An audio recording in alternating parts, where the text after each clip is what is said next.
Pinagkakaguluhan ngayon sa social media ang mga videong ibinahagi ng netizens kung saan makikita si Piolo Pascual na kung tawagin nga sa showbiz ay Papa P. Na bigay na humahataw sa dance floor ng isang bar, kapartner ang isang bagets na lalaki.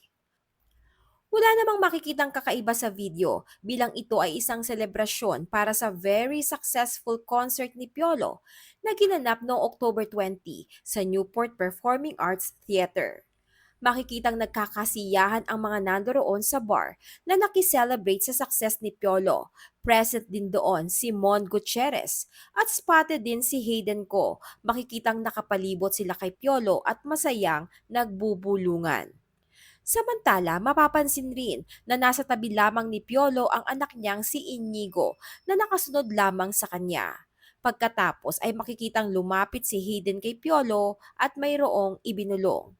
Kapansin-pansin na sobrang saya ni Piolo noong gabing iyon, kaya naman may ilang netizens ang nag-aakala na baka lasing ito kaya sobrang hyper. Makikita naman na nakipagsabayan ng hatawan sa dance floor si Piolo sa mga kabataang nakikisaya sa kanya. Pero ang ilang matatalas na mata ng netizens ay napuna pa ang paraan ng pagtitig ni Piolo sa lalaking kasayaw niya noong mga oras na yon, na ayon sa mga nakakita ay si Darren Espanto umano. Malambing raw ika ng netizen at medyo malagkit ang pagkakatitig ni Piolo kay Darren. Panoorin ang video. Samantala, may mga netizens na nagsasabi na talagang ganyan tumitig si Piolo noon pa man, nakakatunaw di umano. Pero giit naman ng ilan, bakit maging sa lalaki ay ganoon pa rin makatitig si Piolo. Nitong nakaraang ABS-CBN Ball ay spotted naman si Piolo kasama si Shaina Magdayaw na noon pa man ay napapabalita ng may malalim na ugnayan sa isa't isa.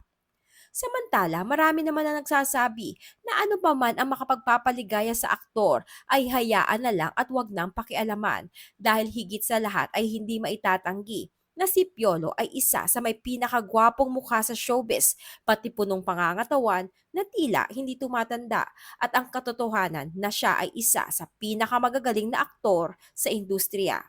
Katunayan, sa darating na Metro Manila Film Festival ngayong December ay kabilang ang kanyang pelikulang Malyari sa mga mapapanood sa mga sinehan. Ang Malyari ay partially true-to-life story ng isang pare noong 1800s na kumitil sa buhay ng 57 na tao bago siya naaresto. Ito ay directed by Derek Cabrido and written by Enrico Santos. Kasama ni Piolo dito sina JC Santos, Janela Salvador, Elis Hoson at Gloria Diaz. Kasama rin ang special participation ni Maylin Dizon.